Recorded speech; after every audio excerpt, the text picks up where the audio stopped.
going live today. Good evening, everybody. Good evening on Facebook. It's Gervais Birangui, Governor of the State of Niadi, permanent member of the Kongo Federal Council. We're going to do this live in English tonight. We're going to address the election. Who's supposed to happen, who's going to happen tomorrow. We're going to speak on the title that I put here. Basically, in 2024 election of November 5th, 2024, how the Democratic Party failed the black vote and the black community and the Kongo Federation itself, the 55th country of Africa. So I'm going to go and juxtapose a little bit what happened here with the Democratic Party in the United States. I'm going to play a couple of videos. I may not show, but I'm just going to play. You're going to hear the sound. We're going to listen to what Black America is saying. Black folks, actually, not the people that you see on TV who are trying to push a narrative, who are trying to cover the reality of what's going on with the black community in America. But we're going to hear the perspective of what's really going on in the Black America here. And we're going to talk a little bit, of course, about immigration, especially African immigration, people like us who immigrate here, our contribution, why it's important that we understand the impact that we have. And we're going to speak also about the Kongo Federation, how the Democratic Party in power failed the Kongo Federation, the 55th country of Africa, and what is the implication.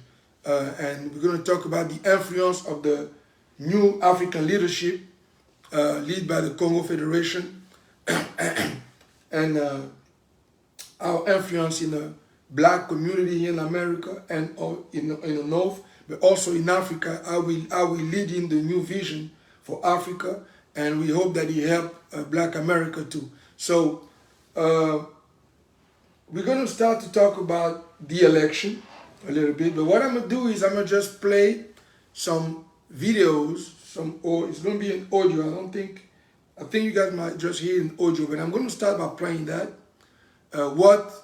What's happening with the black vote, the black community, what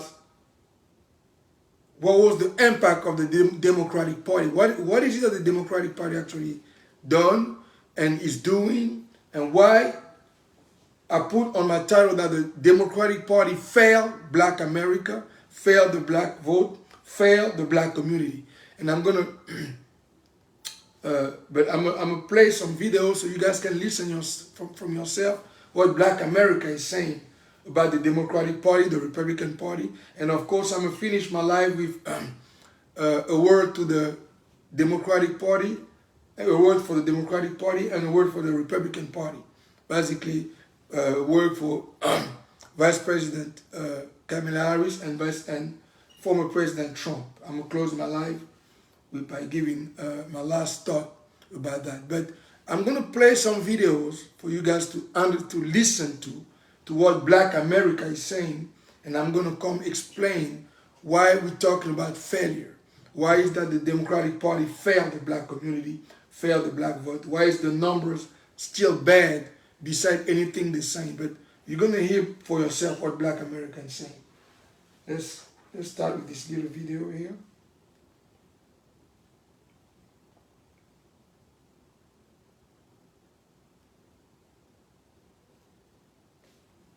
That's from our brother Philip Scott from the African China diaspora. We're going to listen a little bit what he was saying about Tavis Smiley and Barack Obama, the former President Barack Obama. What exactly was his impact on the black community? What happened?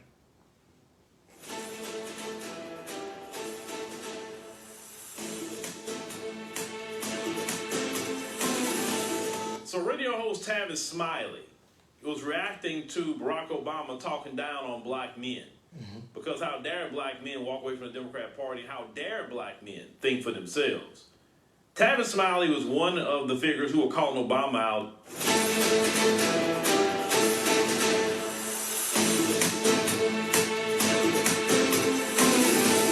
So So radio host Tavis Smiley was reacting to Barack Obama talking down on black men. Because how dare black men walk away from the Democrat Party, how dare black men think for themselves. Tavis Smiley was one of the figures who were calling Obama out during his presidency on his BS, and unfortunately a lot of people didn't listen to Tavis Smiley. I want you to check out the clip of, with Tavis Smiley just giving a little history on Obama. And the number one reason black folks should not have been surprised at Barack Obama's smackdown is because this is not some new or strange phenomenon. Let me put it this way. If you were surprised by Barack Obama's comments last week, I can tell you who was more surprised. Care to guess? Barack Obama. I know he is still scratching his head.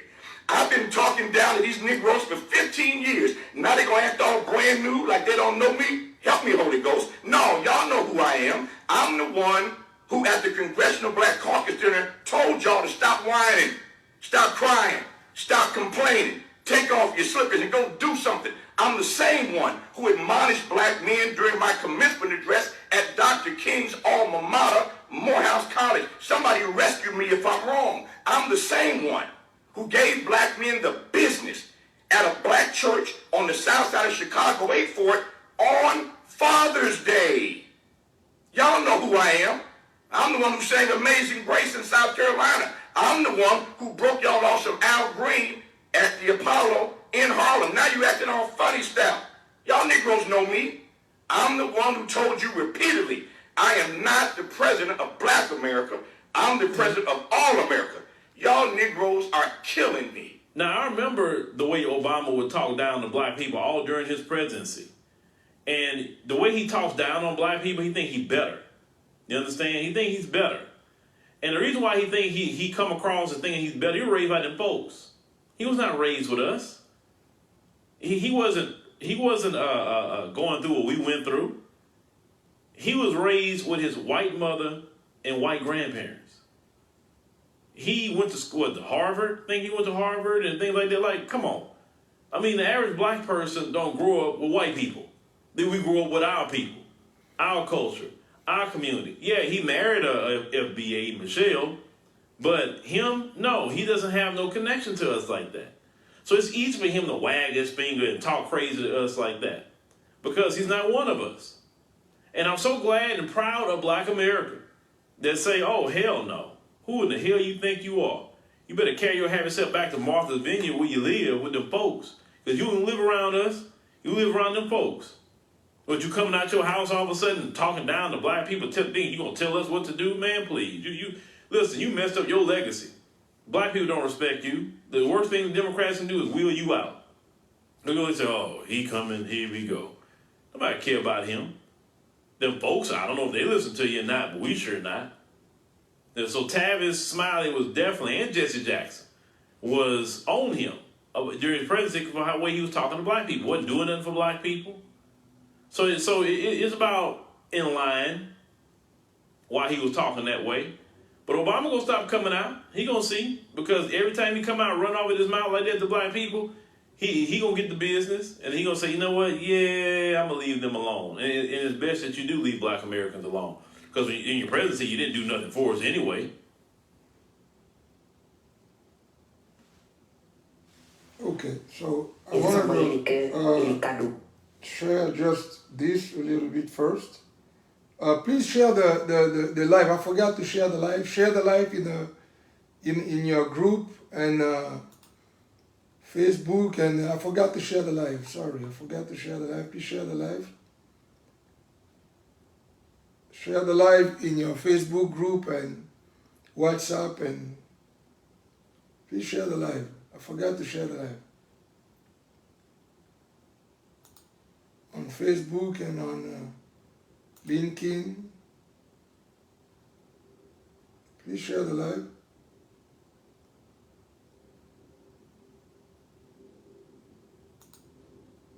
I'm trying to see if I can share it right quick.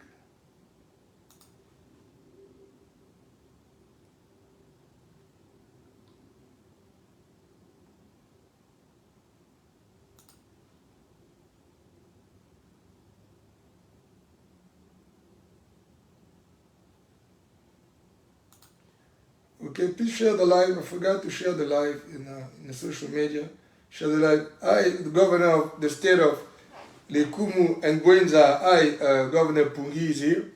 Hi to Jennifer Williams. Please share the live. Share the live on Facebook, YouTube, and on your WhatsApp. I forgot to share the live. Share the live because we're going to speak also about the Kongo Federation at some point, how the Democratic Party failed us. And I just want to see if I can, because it's a little bit slow here.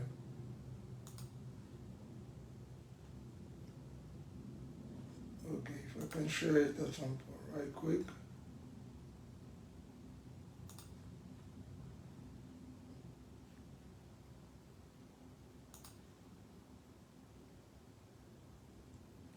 Okay, share the live, share the live. Okay, so y'all see, they was talking about the Barack Obama legacy for the black people in America. How he basically destroyed his legacy.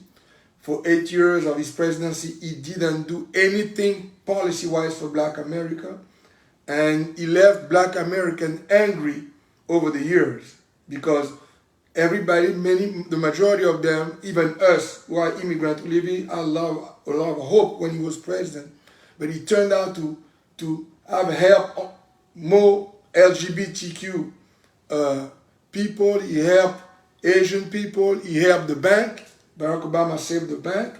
He left the people got foreclosed on, lost their houses, and when he came back after the Great Recession in 2008, he basically, black folks in America lose half of their wealth during that process. But he saved the bank. He didn't save black folks. He didn't save black Americans who was losing their house, which the majority was black, with those bad loans back in the day. So the legacy is not too good when it comes to black people. But they have this entitlement where they think that black folks owe them their vote. And that's what the conversation is about tonight. But you'll see how he came out insulting black men again, black people, insult black men in particular.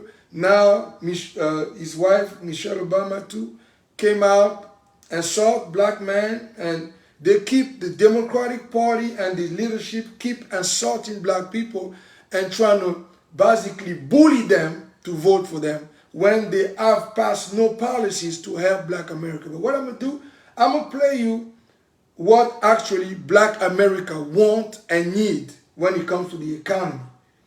The reason why the Democratic Party failed, you're going to listen to here, what actually black people want and need that the Democratic Party hasn't delivered. He's going to talk about the Republican Party too, so it's going to be a couple of about 18 minutes. But the reason why it's important, let me just see if I can,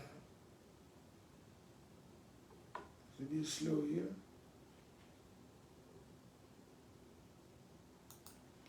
The reason why it's important is because you're going to hear what black America actually expect and waited that they didn't get. And I'm going to talk about the real numbers a little bit later on, the position of black America today, and how the Democratic Party is basically fair black America. But now they're trying to bully, they're trying to push black Americans to keep them in power when they are in power. The president is a Democrat president. President Joe Biden is a Democrat. Vice President Kamala Harris, she's a Democrat. She's still vice president. They have had 3.5 years in power already. They have done nothing. Even had the full Congress the first 2 years. They had the majority. In the Senate. They could not pass anything. The same situation over and over. When the Democratic Party gets full power, they still can't pass any bills, any laws to help or protect black America. But you're going to hear from them themselves. I'm going to play another video. This is going to be a little bit long. What I'm going to do is You're just gonna listen to this. I'm not gonna show you. I'm just gonna, because this one is a little bit long. It comes from the Professional Black Truth channel. You're gonna listen here. It's 18 minutes. If you're not already subscribed to this YouTube channel, go ahead and hit the subscribe button now, along with the bell icon so you can be notified whenever a new video is posted. And if you're already subscribed, check and make sure that YouTube hasn't unsubscribed you. And of course, be sure to give the video a like as well as share it on your social media. The white supremacists hate that. And now the Sunday address. Let's listen to this. With the election just 2 days away, we're having a crescendo of the same old kind of banter that we're always subjected to. But don't get fooled, folks. Some people are going a little bit wobbly in the knees and going, well, maybe I need to go ahead and support one candidate or the other. While I'm not here to tell you how to vote, I am here to ask you why you're doing so. The number one issue isn't abortion, no matter what Kamala Harris may try to tell you. The number one issue happens to be the economy. And that being the case, the economy isn't really relevant to everyone else the way that it is to us because it hits us harder than it does anyone else. And that's by design. So when it comes time to talk about the economy, don't let anyone on the white left or the white right get you to use their words. Just because we're all having economic problems doesn't mean it's for the same reasons. See, when they talk about the state of the economy, they're not talking about us. Because there's always been economic ups and downs, but for the black community, we've always been in an economic depression, no matter how the rest of the economy is doing. Doesn't matter how good Wall Street's doing or Main Street, we're always the ones on Skid Row. When the Great Depression hit, white people were the ones jumping out of windows and losing their minds, but for black people, the only difference we noticed was there were a few extra people in the unemployment line. That's the reason why we require economic policy specifically for us. We are specifically targeted as a group for economic deprivation, and that means any sort of remedy must be specifically for us. That's the reason why you've been seeing these white supremacist trash like Ed Blum and other right-wing white supremacists running around attacking anything that's geared toward leveling the playing field for black people. And you notice that nobody in the Democratic Party, absolutely nobody at all, is talking about how they're going to mount a counter-effort legislatively or judicially to knock these racists out of the box. Now, why is that? They claim to care about black women so much, but you got Ed Blum who's putting together lawsuits specifically going after black women, and you haven't had any of these Democrats saying boo about it. Kamala Harris ain't saying anything about it. The Congressional Black Talkers aren't saying anything about it. Vivica Fox ain't saying anything about it. Now, what does that tell you? This is because the Ed Blums and the David Horowitzes and others, they're doing the white left's dirty work. They both work hand in hand. These feeble courtroom tactics by the white right are in fact what the white left wants to happen so that they can tell us phony reasons why they can't do any policies precisely for us. Out there in California, they didn't even need Ed Blum to run interference for them. Gavin Newsom was telling the legislative black caucus out there, just make sure that that reparations bill never makes it to my desk. And that's exactly what they did. He had them on strings, they played their pathetic part like the puppets they are. But understand, in the years to come, you're going to be finding more of the white left and the white right getting on the same page against us. They'll be using the exact same words, the exact same rationales. The white left and the Bernie Sanders will go from saying, reparations isn't feasible, to Joe Biden and others who are going to be saying, well, it needs to go to Congress. And then finally they'll be saying, well, you know what? We think it's just unconstitutional. At some point, they're going to be trying to get there. If we let them. When it comes to attacking us, they're not interested in pursuing policies that specifically target those who discriminate against us. That's what's actually unconstitutional. But then again, ingraining anti-black racism into the social fabric is the entire point, and both parties are on board with it. So while there are aspects of the election that are important for us to at least comment on, let's make sure we don't lose sight of the long game. The single biggest aspect of the economic crisis happens to be the housing sector. And as I've already explained to you, Kamala Harris is in the hip pocket of America's largest landlord, Blackstone. And she's also getting whispered sweet nothings in her ear by America's second largest landlord, BlackRock. Now, that being the case, that's the reason why she hasn't been saying anything about what's going to be done regarding all of these big corporations and these big investment firms and hedge funds who are literally buying up entire neighborhoods and then declaring that all of those homes that they bought are no longer on the market for sale, they're only for rent. As far as putting together an organized legislative offense against this, you're going to have to wait a while because the entire point is to make sure that these big donors get to rape the economy for as much money as possible, stuff it in their pockets, and maintain all of their wealth, always at everybody, read black people's expense. That's what Kamala Harris is concerned about, and that's why she's not moving on the housing crisis. While there is a cost of living crisis, which is actually a cost of housing crisis, it's because the main source of the problem and the thing that drives most of the problem happens to be housing. This is what makes it where young people are not able to get their first homes and start getting on the ladder to try to build some sort of generational wealth, which is usually the house that's the biggest investment that you got. But for black people, no matter what's been going on with the rest of the population, we've been enduring a non-stop cost of living crisis for 150 years. It's like talking about a recession. Well, we've been put into a recession and held there by political and corporate policies. Our recession has been non-stop from day one, and it's been engineered. There's no such thing as an economic cycle You for hear us. It's only when it affects non-black people that it suddenly becomes a national problem. When it affects only black people, well, that's not a problem at all. It's the society and the economy working the way it's supposed to. It's a personal failing on the part of black people. And you got some of the richest folks in America who are pushing this stuff. Donald Trump's been on the campaign trail with Elon Musk, and all the stuff that Elon Musk has done, you would think, has made him very unpopular with the white left, but not inside the Beltway. Why is it that Elon Musk is the ultimate welfare queen, yet he aggressively is supported by both of the major parties? Musk bitterly opposes government subsidies, or so he claims, and yet his companies are some of the largest recipients of government subsidies in human history. So is it really opposition on his part, or perhaps jealousy? As he sees it, nobody's supposed to get government money except for him. Elon Musk built his empire on government money, and it was given to him by successive Democrat and Republican administrations alike. Tesla was the result of the U.S. government and states like California putting unprecedented huge tax breaks into incentivizing people to buy electric cars. But the same thing also goes for SpaceX. The government funded that one too. A lot of the right-wing trolls and hangers-on like to call Elon Musk Tony Stark, but phony Stark would be more like it. He's the biggest single recipient of government money in living memory. He certainly wouldn't have his empire without it, and yet here he is whining about others who do the same thing that he and his brain-dead racist cheerleaders all overlook, because to them, he represents a validation of whiteness, or rather their own putridly racist version of it. But this is who Donald Trump's on the campaign trail with. And yet Donald Trump's not bothered by the fact that the guy who basically is the poster child for the Green New Deal is also one of his biggest boosters. You see how that works? When it comes to black people, all of a sudden everybody becomes politically fluid. Everybody can move left to right, and it's all right, is all overlooked, because they understand what the elections are actually about. It's not the Democrats versus the Republicans, it's white supremacy versus black decency. But they're not alone. There's also a number of other black people who ought to be speaking up on issues of relevance to us, but who are MIA at the moment. Ta-Nehisi Coates comes to mind. We, the black grassroots, have single-handedly made reparations an issue, not him. And yet you would think that the guy who the white media claims his article in The Atlantic kick-started the talk about reparations, where's he at now talking about reparations? He's not talking about it at all. He wrote a book. Was the book about reparations? No. He was all vague and non-distinct when he was testifying before Congress a few years back on reparations. He gave these empty historical references, but he never said cash reparations or even what form reparations should take.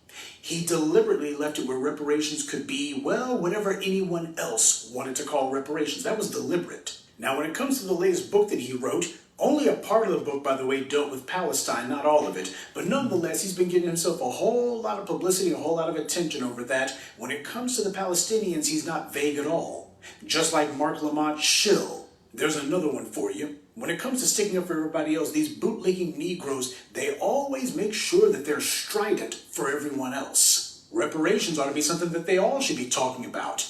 This is something that's actually big. This is something that's actually substantive. But these guys looking and going, ooh, we definitely don't want to talk about that. Yeah, so much for being the guy who kicked off the reparations conversation, right? So much for the guy who's supposed to be the one spearheading all of it. He's hiding in the doggone background. He's more interested in what's happening in Palestine than he is what's happening with black folks right here in the United States. Now, these bootlicking Negroes who play this game, it's safe for them to do because the Palestine bandwagon is a fashionable cause for the white left.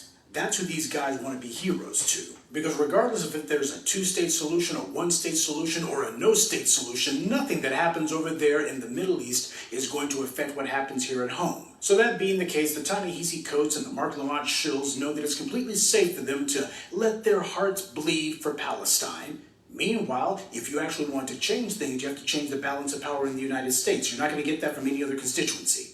All All these other groups are trying to find a comfortable place under white supremacy, and if you truly believe that there's some settler colonialism going on over there, if you truly believe that what's happening in Israel is actually racial and not religious, then you're going to need to actually deal with what's happening over here, because this is what's funding it. The United States is what's funding it. Change the condition of black people in the U.S., and then you will have taken away all the support for the war machine in Israel. But then again, it's all a sideshow, all a distraction.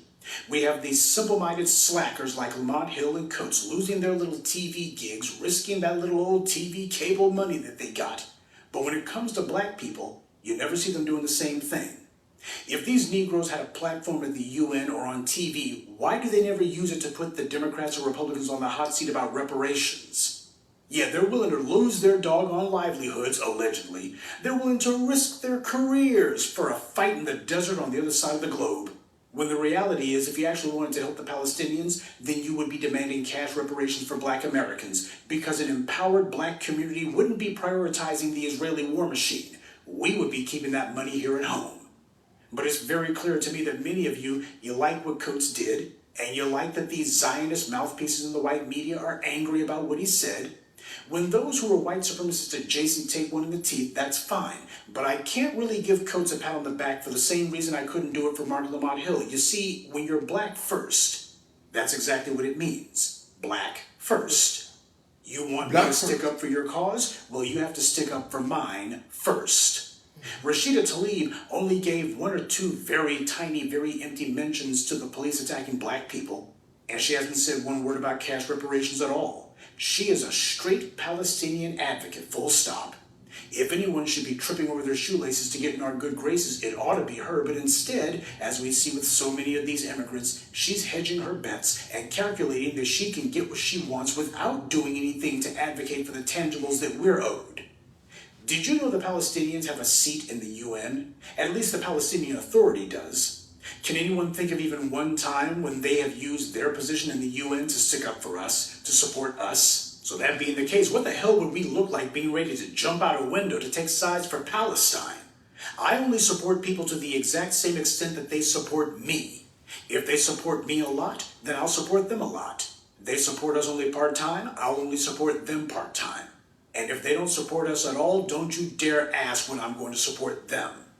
This is the reason why black people need to start being politically mature. And what that means when it comes to all of these allies and such is that we don't get involved in third-party disputes. Why? Because you never see anybody else trying to get involved in ours, certainly not on our side. A lot of those folks who are at each other's throats over in the Middle East, you let them get over here to the United States, where they're classified as basically white adjacent, and you'll find that they start immediately campaigning for a comfortable place under white supremacy. That's the same thing that the Irish did, same thing the Italians did, the Greeks, and the rest of them. When we talk about economic issues, we better understand everybody else is looking out for their own interests, and part of that means they're all looking to maintain the racial pyramid that is the American social order. Everyone who comes to the U.S. is excruciatingly aware that they stand on a foundation built on anti-black racism. White supremacy has assigned everyone else a higher place than us, and they are aware that their position is artificial. So whether they admit it or not, they're looking at us all the time, just like the white supremacists do. And they're also very scared of the prospect that our position will ever change. That's why we always have all these people who are at each other's throats, be it in Europe, be it in Asia, be it in South America, and yet when they come to the United States, all of a sudden they put that stuff aside. That's because the American social order is organized around the principle of a common enemy. That is black people. You got folks from Asia, whether it be the Koreans and the Japanese, these people hate each other over there, but they come to the United States and all of a sudden they're all able to have hands across America for Peter Liang. That is, as long as he killed a black person. Meanwhile, if you have Asians who have been killed by white people, they don't do that because they understand exactly the rules of racism. One of the best moves that we made was to bury that whole allies line of garbage that Ta-Nehisi Coates and others spout. Black Americans are a group. And groups don't have friends, groups have interests. Coates did not use the media attention that he was getting from his book to advocate for his people. Instead, he wanted to show how altruistic he is and how he cares for everybody equally. The only way that it would be in our interest to take sides with either the Israelis or Palestinians is if either one of them took our side. Then we're sticking up for someone who's helping promote our interests. As it stands, the Palestinians are as aloof and distant from us as the Israelis. So I'm not taking either of their sides. And I'm sure that with a listenership as large and diverse as this one, some of my listeners are perhaps Muslims or immigrants or both, and hence your sympathies are with the Palestinians. I get that. And while you're worrying about people being killed en masse over there, you better start paying attention to how black people are being killed with impunity over here. Because this is where you actually live. And not one of your Palestinian spokespeople has made a cause celeb out of that. Be it economic or geopolitical, the only threat to white supremacy is black American empowerment. Everybody else on the planet has either sided with white supremacy or is just trying to swing the best deal they can manage from white supremacy. We, and only we, are actually trying to fight it. Palestinian statehood is not a threat to white supremacy. Practically all of those Arab countries over there are in league with white supremacy. Look at how the Arabs treat the Africans in those countries, if you doubt me. That's why the white media didn't mind having Ta-Nehisi Coates on so he could talk about Palestine, because no matter how that situation shakes out, it's not going to affect white supremacy one iota. Now, cash reparations and the economic empowerment of black Americans, that would change everything. Which is why they didn't have him on to talk about that, and why he didn't volunteer to write a book about it either. This during an election year. You would think that with the 2024 election, and especially what's going on in California, he would be all over it. But he's not. He's looking for a white publisher to give him an advance, and then he's looking for white media networks to give him airtime to promote his book, just like all the rest of these Negroes that you see on white media cable. He's still on team white supremacy. Family, I'm sorry if you got hoodwinked by his phony, overblown political theatrics that took place on that CBS morning show.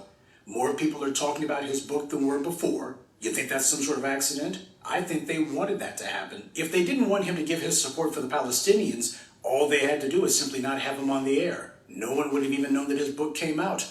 All of these people who you see, these sorry Negroes in front of the TVs, they're not saying anything about cash reparations or anything about specific policies for us. That's deliberate. White supremacy has the luxury of pretending to engage on the issue of Palestine because white supremacy was dominating the world long before there was a state of Israel. And if the Israelis surrender to Hamas tomorrow, white supremacy will still be in charge, and these same Palestinians that a lot of you are looking at as proxies for yourselves, you'll see them put aside all their differences with the Israelis and begin to close ranks against us. Just like all of these other groups who were at each other's throats in the past, as soon as the Irish got here, they made friends with the Anglo-Saxon cousins of their same British oppressors. I keep telling you this. Look at every war the U.S. has had in the 20th century. After those wars, the U.S. would allow those very same ethnic groups that it had beaten up to migrate to the U.S. And when they got here, they didn't join with us. They didn't even treat us with friendliness. They immediately got on code with the dominant society. From the Germans, to the Italians, to the Japanese, to the Koreans, to the Vietnamese, to the Arabs. That's the pattern. Everyone can see it, except for a few soft-minded Negroes. White supremacy is sophisticated. That's why it's proven itself so adept at taking non-white people and then making them into useful idiots for white supremacy. So please don't let any of the chatter about the economy or about foreign affairs make you think that we're supposed to be picking some sort of dog in the fight. The only dog is ours. And ours has been starved for far too long, so it's time that we make sure it gets fed. And that means we focus only on what's in our interest, no matter how much scare talk that we get around the board. If these people are really so worried about Donald Trump and fascism coming to America, then it should be an easy decision for them to sit down with us and say, it's time to break bread, we've held out long as we can. They don't seem to be thinking that there's some sort of truly existential crisis because they're not acting like it. And you shouldn't either. Because as we should all know by now, the cruelest form of trickery is self-deception. That's right. Good evening, and be one. The professor of truth. I wanted to share this so you guys can listen for yourself. The professor of black truth. He's on YouTube. That's one of his last videos. Audio, he makes looks more like audio, but I wanted you to listen to what's really going on, because we're not going to play games here. In the Kongo Federation, the Kongo Federal Council, we don't play games, we tell truth. Truth to power. So all these games that they're playing, basically, to resume, we're still not getting anything out of it. And that's the whole point of this video. to talk to the Democratic Party. We're still not getting anything out of it. When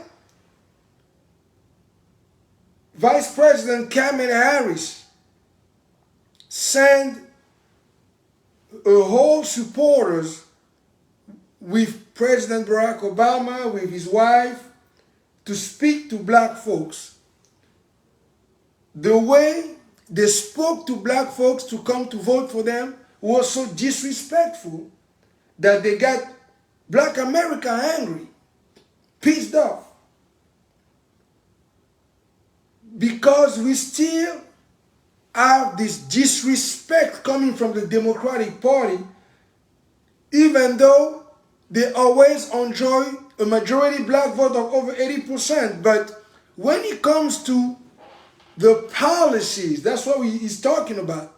When it comes down to helping actually black America, the black community, for all of a sudden, Barack Obama, during these 8 years of presidency, his people say that he transcended race.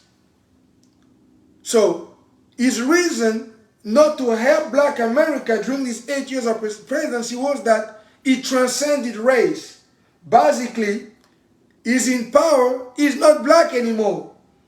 He's like everybody. But when he comes every year since he's been president, every 4 years he come out to basically bully and push black folks to vote for the Democratic Party. But when they get the power, even with President Joe Biden, they have the majority in the Senate and the House, they could not pass any reparation bill, any anti-crime bill to protect black folks from white supremacy, or any economical achievement that will help target the black community and transfer a lot of the money, that they share like candy between the Zionists in Israel of Netanyahu and Zelensky of Ukraine. They keep giving them billions of dollars without even asking, without even going to Congress. So they're getting the money. But when it comes to the black community, for all of a sudden, nobody else want to do anything for black folks. None. Republicans want to pass any laws. None. Nor the Democrats. But the shame here is that the Democratic Party is the party that was supposed to be helping black folks, because the Democratic Party is the party that received over 80% of the black vote, over 80% of the black support. But when you look at the track record of where black America is today in 2024, it's a disaster. And economically, we're still at the bottom. About 49% of black America make under $50,000 a year. And the majority of the black America is in a poverty bracket between 0 to about $19,000 a year in salary or wages. So black America is still at the bottom. When it comes to being arrested, going to jail, almost 1/3 of black, especially black men, are incarcerated. Black Americans are the ones who are most susceptible to be pulled over by the police, even when you're successful, even when you have done nothing wrong. They still get harassed the most. That's why a black American keep asking the Democratic Party and the Democratic Black Caucus all over the place to pass an anti-racist black bill. But when they ask Kamala Harris, Vice President Kamala Harris, what are you going to do for black men that you come in harassed now to vote for you? What are you going to do for black men? She pulled up a little list in the middle of the election. So for 4 years, almost 3.5 years, she's been in power with Joe Biden. They have no list to help black people. But black people put them in power at over 80% in 2020. So all this time, Vice President Kamala Harris had no list to help black men in this country. Now, in the middle of the election, because black people revolted against her, many of black people right now want to even go vote for Trump. Now she came up with a list, and on that list that was supposed to be for black men, what they're going to do, she still had others. So even on the list that she made that was supposed to actually help black folks, they still add everybody else.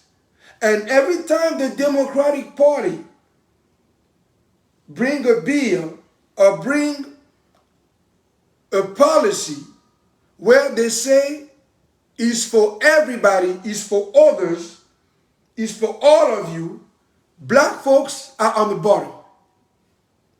When it comes to the money, when we go look at the money, the way the money is redistributed in the United States, by the United States Congress, black community get about 1% of that money.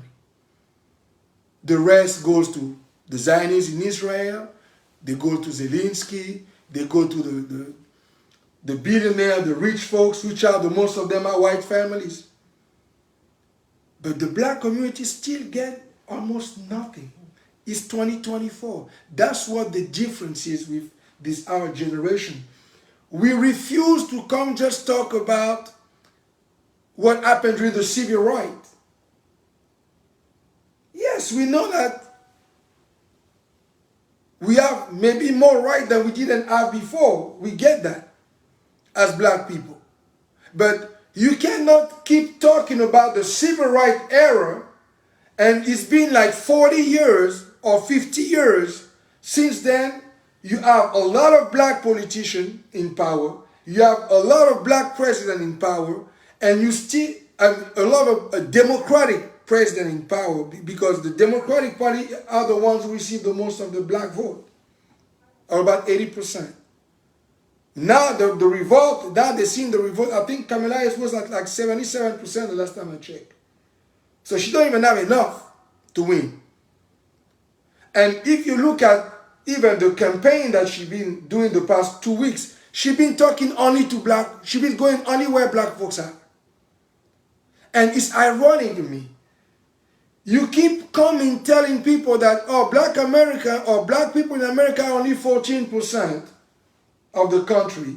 Basically, they don't matter. But when it comes to the election, for all of a sudden, they come in to ask black people to sacrifice even their household. Now, we have heard Madame Michelle Obama saying that, talking to women who are married, basically threatening them, asking them to threaten their husband if they're not going to vote for Kamala Harris, then maybe all hell will break loose in the house, because the husband will not, if the husband don't want to vote for Kamala Harris, then the woman will basically bring fire in the household. So the Democratic Party got to the point where they basically bring in a fight between the black man and the black woman, a married couple, if the man refused to vote for Kamala Harris. And they think it's okay that black women basically disrespect their husband and bring a fight in the household because the black men are maybe not interested to vote for Kamala Harris. Maybe some of them want to vote for Trump. Some of them want to vote independently. But they come advocate for basically a fight to put Kamala Harris in power when she's been in power for 3.5 years and she has done nothing for black folks, nothing for black men. Her and Joe Biden have passed 0 policies as they're in power to help the black America. Even when they had the Senate and the House, the black Congress, the black caucus has passed nothing. The people who got the money, who got the help, are the Asian community, They got the anti-Asian bill, anti-Asian bill to protect themselves. The LGBTQ people keep getting also the support from the Democratic Party. They seem to be the ones who get the most support. You're hearing that abortion talk, and I'm really. This is something that kind of, I don't understand why you come as a political party and think that by selling abortion to the black community, abortion will be a #1 issue when people are struggling in a country. Abortion don't help on the high cost of living for food or for gas or for rent, or even now for people who are trying to buy properties, the mortgage are 7%, and the Democratic Party are in power. The president is still a Democrat, even though he was pushed out by his colleagues, like former President Barack Obama. He was threatened by the 25th Amendment. They forced Joe Biden out to push Kamala Harris because they know that he was already losing against Trump, former President Trump. But the ridiculous part about this is they still don't get it. They still don't get it. That until you deal with the way black Americans in this country are treated, until you deal with that, until you start to put policies and transfer the money in the black community to develop the black community, to repair what happened since slavery, they still got no reparation. They could not even pass it in California, where the Democrats have the majority control of everything. And they use this so-called black caucus, whether it's from the state or from Congress, who seems to be only good to serve the state of Israel. Basically, the black caucus is the Zionist caucus. It seems that all these black politicians, most of them are part of the Divine Nine. The Divine Nine, who was put in place back in the day because the Freemasonry didn't let black folks in. So they wanted to be part of the Freemasonry. But what the history that black folks are saying, how they get to power, to be part of the elite. So they created the Divine Nine. And this Divine Nine seems to be the strength of the intellectual, of the riches of the black boule who basically lead black America. But for something that is very hard to understand, their priority is never the black community. Their priority is always to help the LGBTQ people, help everybody else, help the Zionists of the state of Israel, make sure that they get their money, help Zelensky of Ukraine, make sure that he keep doing the war against Russia, help everybody else. But when it comes to the black community, all they get to have is barbecues. They bring them Megan Thee Stallion so she can make them dance. They bring Beyonce. They get music, they get barbecue, they get fish fry. That's what they do for black folks. The black boule part, basically the elite of the black in America. It's strange. They want power. You put them in power. When they get to power, then they get to serve everybody else but black folks. That's basically what the professor was saying. That's the shameful part about the black leadership. Actually, the old guard, because we are the new black leadership, and I'm going to explain why we're doing this differently. whether it's in Africa or in America. We want to lead in a different way. But I'm talking to you about what you have right now. The same black leaders from the Black Caucus, from the Boule class, the Divine Nine, they have influence in churches across the country. They have influences in politics. They have influences in the economy. This seems to have just the story of personal success, but there is no story of community success. So they pick as politicians, they're financed by the Israeli lobby. Most of them are Zionists. Basically, AIPAC, the Israeli lobby, financed their political career. That's just the truth. So when they get to the power as a senator or a representative, nothing for black folks. No policy. But they come say, we are the Black Caucus, we are the black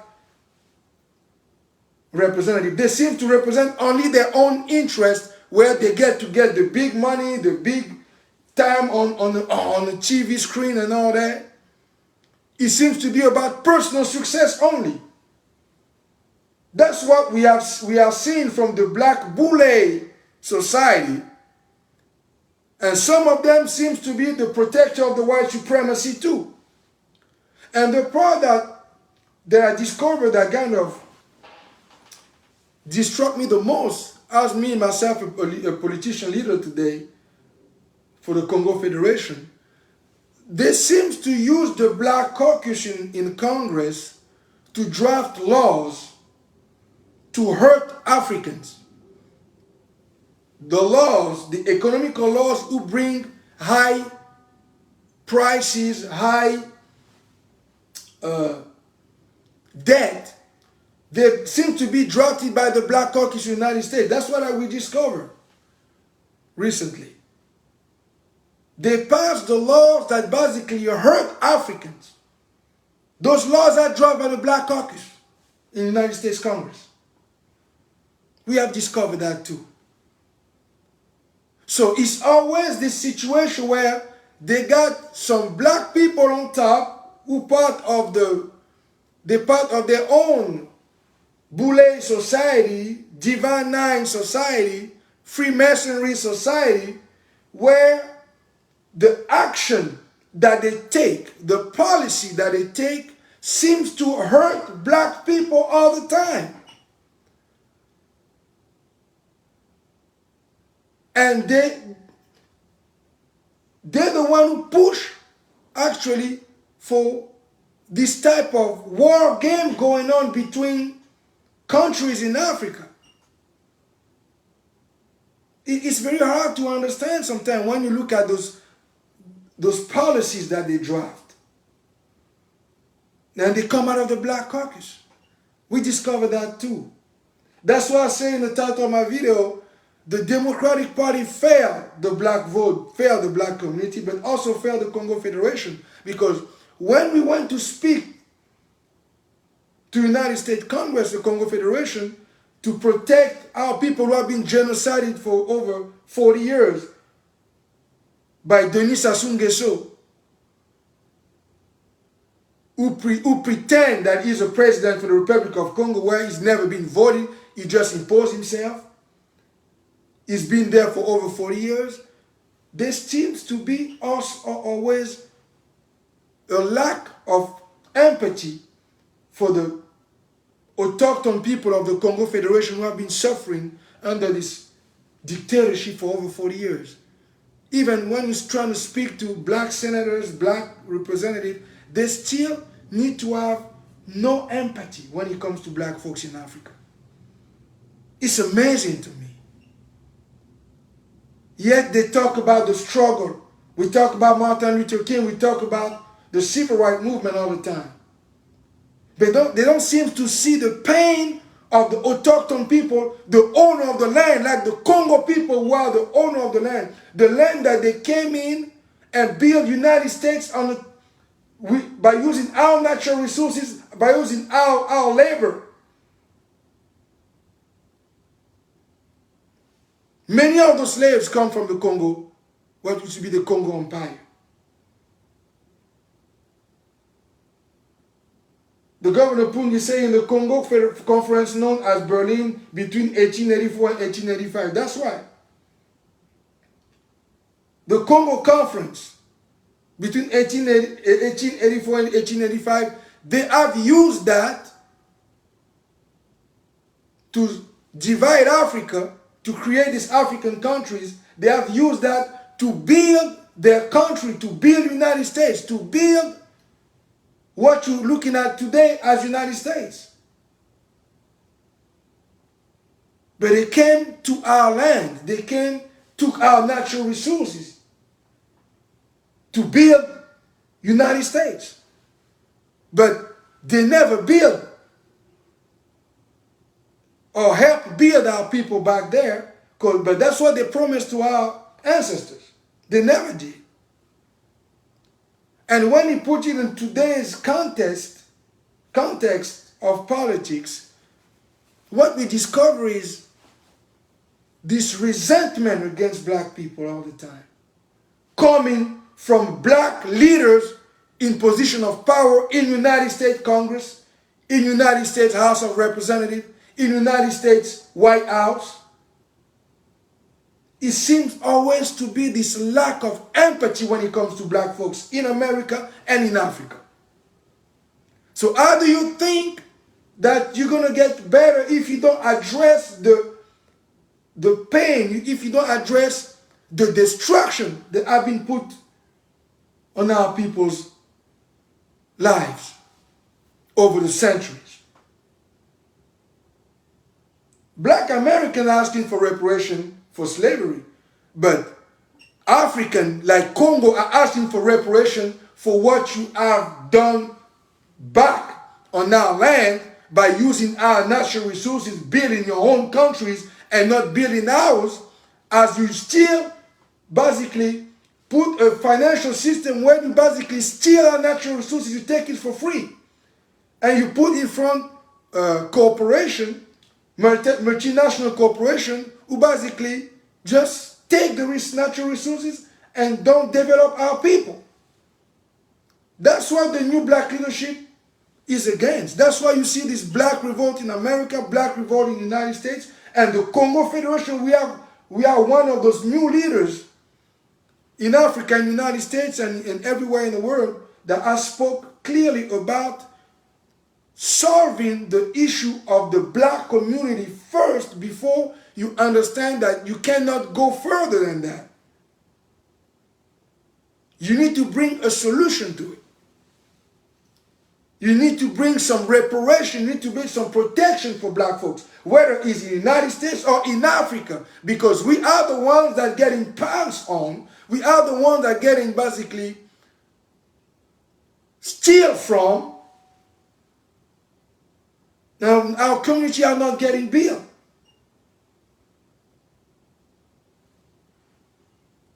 So what is it that the Democratic Party is talking about when they're asking black folks to go vote? Vote for what? Every time they give you power, you have done zero for black folks. President Trump might not be the best choice in the world or whatever, but black people don't vote 80% for the Republican Party.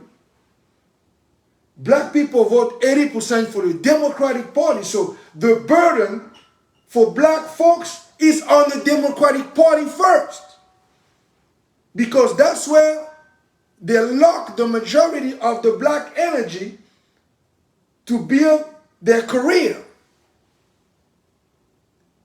And when they get to power, now they get to insult black folks all the time. To ask a wife in a black man household to rise against her husband because her husband don't want to vote for Kamala Harris. And you come on TV and say that with a straight face. What is it that Vice President Kamala has done for black folks? Nothing. She's been in power for 3.5 years. She kicked out, her and Barack Obama kicked out Joe Biden because he was already losing against Donald Trump. Now that you put Kamala Harris up front, now you keep threatening, insulting, disrespecting black folks in this country so you can get to power to do what? You want to be in power to do what? You have the power. You have black people in power right now. What is the agenda to protect black folks or to invest in the black community? They have none. So what are you asking power for? Why are you harassing black people to go vote for you when you get to power, you cannot deliver anything for black people? You can't even help Africans that you use in the multinational to get all the natural resources from to build America. That's why the new leadership that we are, the new black leaders from Africa and from the United States, we say no. We want to see tangibles. We want to touch also the part of the wealth. We want to touch also the part of the control of the natural resources of our land, like the Kongo Federation land, which is the 55th country of Africa. We want the control of our natural resources and not give everything to multinationals owned by Zionists or owned by Europeans or by United States. You don't just get to come and take the natural resources and do nothing for our people, leave. Let other countries like Rwanda to come invade our land to steal our natural resources and kill our people. And you're the one who basically giving arms to Rwanda. You arming them, you financing them. These kind of old, pitiful policies have been rejected by the new leaders. That's why you see this anger against the black leadership of this country and the Democratic Party especially, because they have failed our people in America and in Africa. Yes, because the black caucus in America, in the United States Congress, have a big influence in the policies that's happening through the multinational in our land in Africa. Those policies that keep our people poor and they keep other natural resources coming this way, and whatever money that we're supposed to get go all the way in the hands of a dictator like Denis Sassou Nguesso. They get to enjoy, and they are foreigners in our land. They're not even from our land. And you got all these foreigners that they put in charge in people's country who destroy the country, and because they're destroying the autochthon, the native people, they torture them, so the native cannot enjoy their own natural resources. And we have said no to that. We have rejected this way of doing politics. That's why Vice President Kamala Harris contest for the presidency is really taking a toll on black folks, because they're trying to insult their way into the presidency. Former President Barack Obama joined in, his wife Michelle Obama joined into that insulting way of trying to ask for power. And you're trying to ask for power. When you have power, you crush the people that put you in power. 80% of the black vote you've been getting since the 1960s. Black America is still at the bottom. What have you done for black people in this country? That's what the real question is. And when you get to power, the people who get the money are the military and industrial company. You know how you're fighting maybe like 4 or 5 wars right now. Joe Biden is in the middle of like 4 or 5 wars at the same time. Through the state of Israel, the Zionists, they're fighting everybody. They're trying to take everybody's land. And the Democratic Party is supporting that. For Netanyahu, they have all the money in the world. He give them over 40 billion, 50, and maybe every 3 weeks he get a couple of billions of dollars to fight wars for themselves. So they can take somebody else's land. You don't want to talk about that?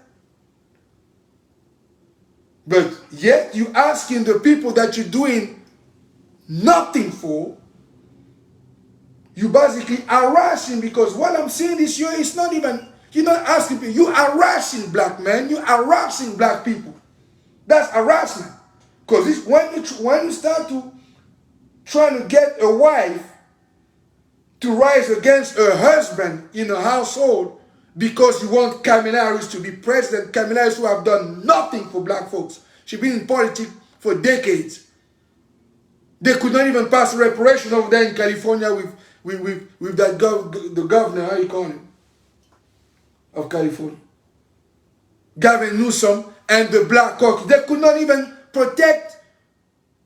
pass reparation in California where the Democratic Party control everything. So she's from California.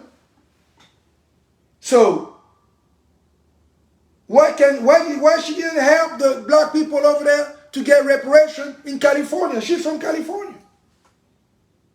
You could not help black folks in California, and you're asking every black folks in this country to vote for you for what? In a point where you come insult black men, insult couples, create fight in people's household, because the men maybe want to vote for Donald Trump, and the woman maybe want to vote for you. So now the woman got to create a crisis in the household. That's what you're advocating for. You keep talking about abortion. We can't eat them. Abortion don't gonna help on the price of food and price of gas and electricity. You keep pushing that LGBTQ agenda on black people. Pushing all this agenda who has nothing to do with lifting, helping black folks. You have zero black agenda. Nothing for black folks in America. Nothing for black folks in Africa, where you're taking the natural resources from to keep this country going.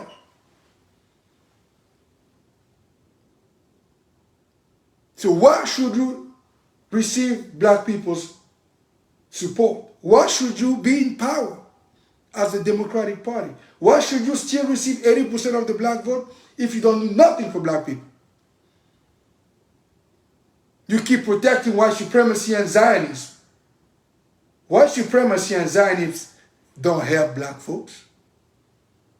That don't develop the black community, don't bring any money to the black community. They're basically taking, now we're saying, you got to that illegal immigrant stuff where they're sending them in the black communities where the resources are already low, and now there's not enough resources for black people who live here, who pay taxes. The taxes are getting sky high. You're kicking black folks from their houses. The new stuff that we hear now is all these black people who work all their lives, the seniors who pay off their houses. Now they're making the tax so high that they're kicking these people, they're basically stealing the senior black people houses. So black people are getting kicked out of their cities, of their communities, by using nasty tactics and getting replaced by illegal immigrants or undocumented immigrants, whatever you want to call it. So is something wrong going on here? And the Democratic Party need to understand the anger that you have created here by stamping on black folks for 40, 50 years, where basically you keep talking about the past, but you're not doing anything in the present. You keep talking about old victories. We want today's victories. And you're trying to force a woman who has zero connection to the black community to be honest. Because when she got to the Senate, she was the Senate from India. Now when she ran for vice president, all of a sudden we need a black vice president with Joe Biden. But when you look at what they have done in 3.5 years, nothing for black folks. Everything for Israel and Zelensky and Ukraine. They get all the money that they need and they want. I haven't seen nothing for black community. When you go look at, okay, how much money get to the black community after the United States? We're around 1%. That's a goddamn shame. So I think the reckoning is coming. People need to wake up and understand that black folks need tangible in America, and African black people need to be able to enjoy their country and their natural resources. Not just being lectured to and sorted and treated like they're nobody as you getting rich of our natural resources. I can speak like that because I'm a governor of a state of Niadi, of a country which one of the richest country in this world, the Kongo Federation. Every politician in America, every black politician American knows about the Kongo Federation, and they know that we're telling the truth. We told the truth years ago, we're telling the truth today. And this new leadership of black folks, we demand accountability, we demand results, we demand to see transfer of wealth, of power in the black community. We demand to have now black folks in control of their natural resources in their own country, like the Kongo Federation. Any deal with the multinational must put the owners of the land in control, not the foreigners, because it hasn't worked for our people. This strategy, this way of doing politics has been a failure. And we reject any support of a Democratic Party or a Democratic people who receiving a majority black vote if they don't do anything for them. Why would you need our power? Why would you need black people power or black people support if you're not willing to do anything for them? You don't deserve the black vote.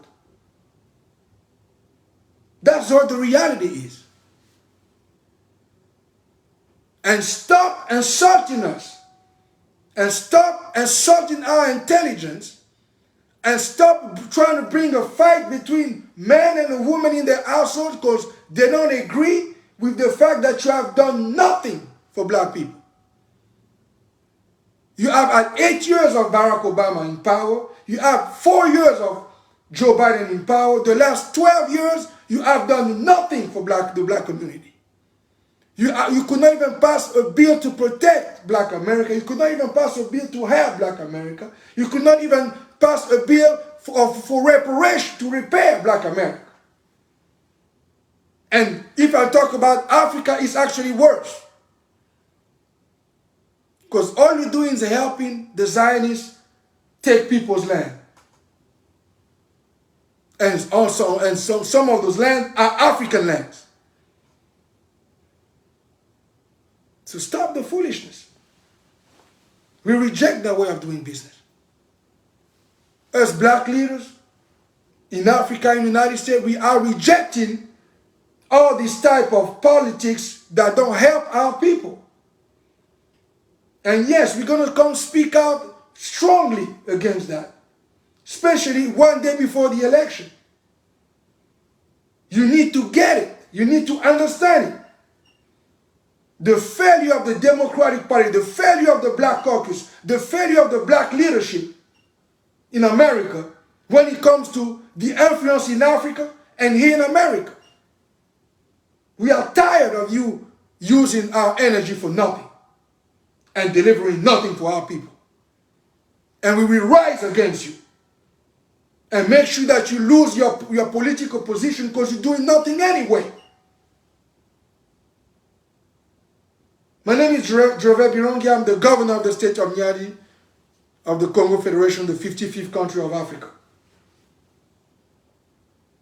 The Democratic Party has failed the Kongo Federation because they refuse to listen to what we have been telling them. that we need to get our land back. That's part of the reparation that you owe. We need to get our land back. The Republic of Congo have failed our people through that BS connection with France that you guys created, because the United States take out the last word. We have understood that too. We need to get our land back. This is the land of the Congo Empire. The owner of the land are asking to get their land back and get the Republic of Congo out of our land. They failed our people. We received over 60,000 votes from overseas. We represent over 3 million people out of 5 million. We are the majority of what used to be the Republic of Congo. Now is the Kongo Federation. The 50-50 country of Africa. We demand to get our land back so we can bring prosperity to our people, so we can use the natural resources to develop our people. We are willing to do business, to have good partnership, but we need multinationals going to understand that the priority must develop our people first, not bring all the natural resources here in America and in Europe and do nothing for our people and leave us with war and poverty. We are not interested in that way of doing business. We have rebuked and rejected those contracts. Those old guard contracts since 1884. We have rejected that. We are spiritually aligned. We have made our alliance between us in the Kongo Federation, and we are asking and demanding to get our land back.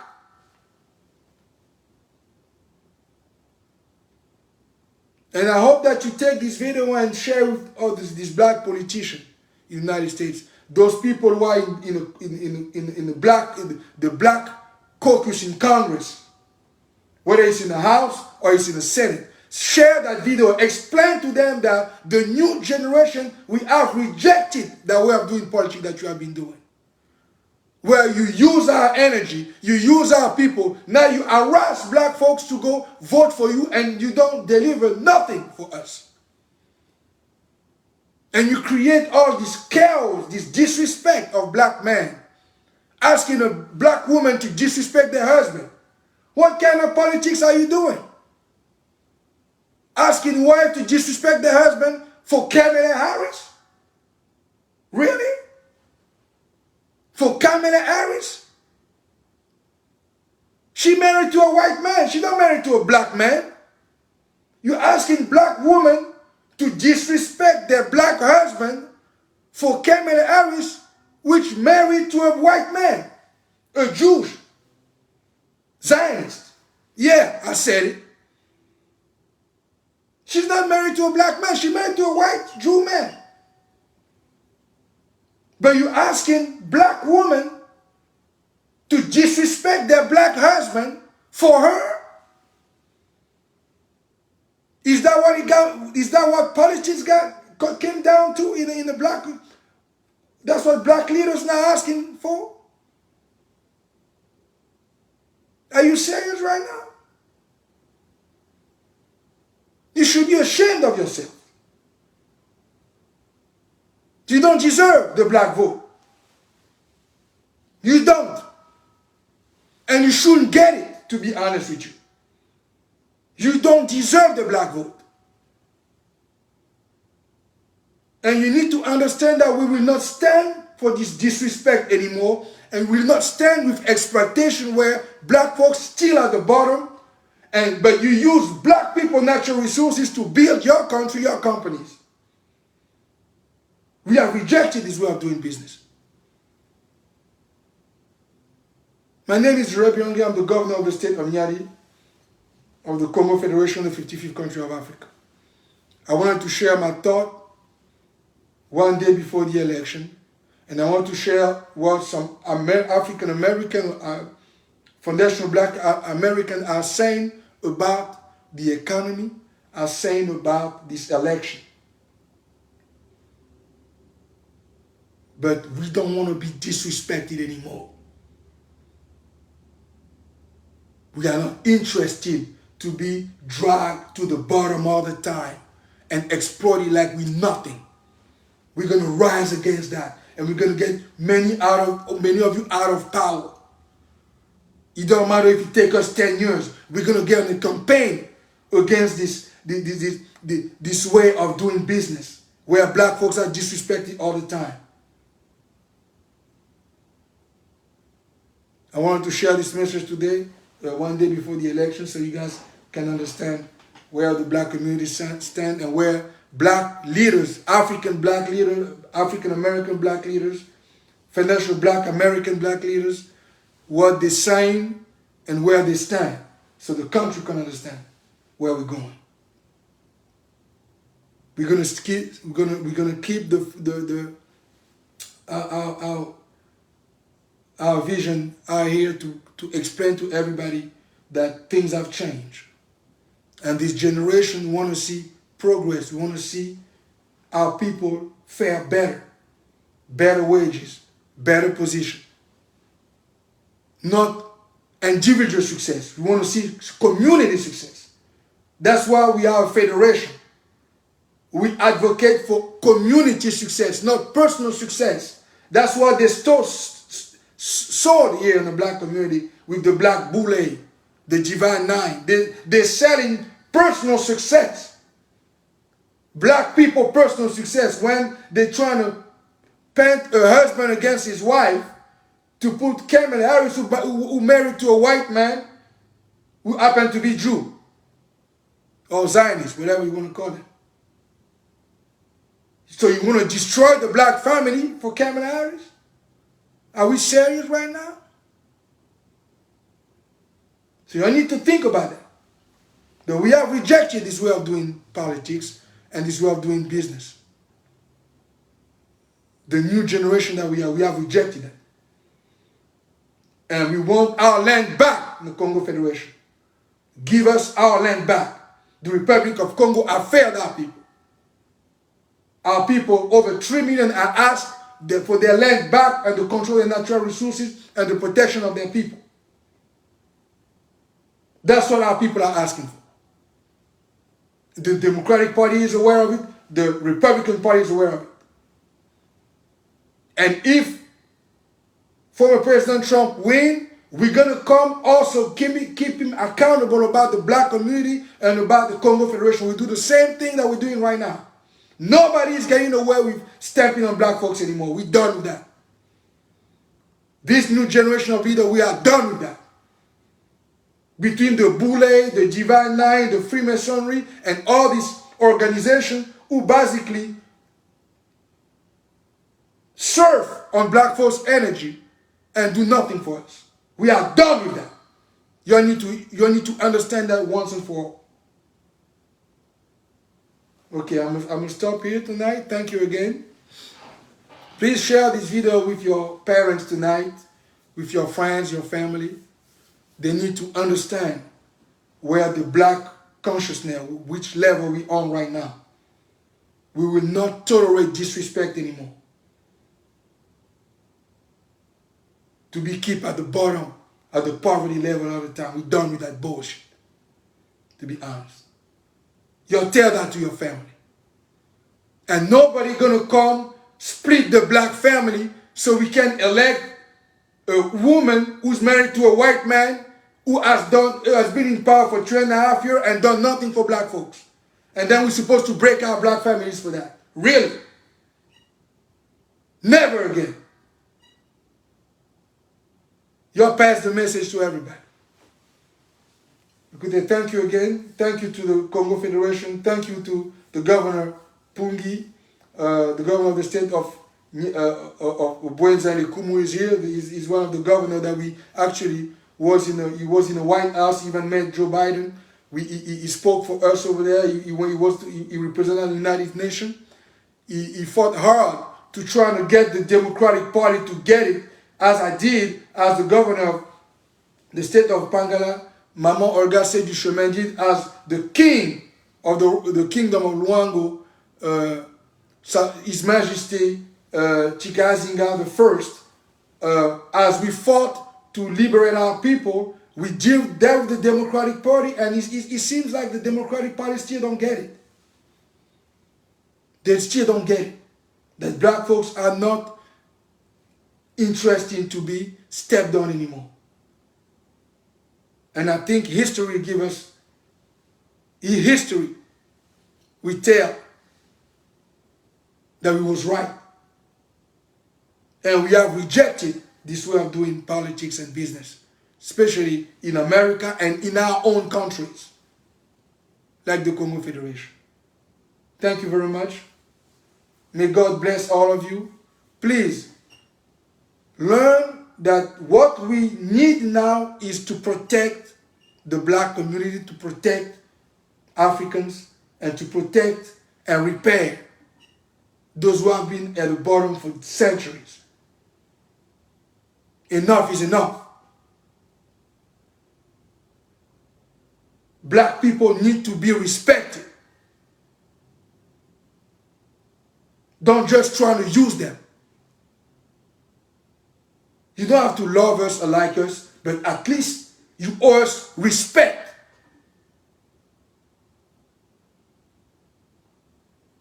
Share that message with everybody.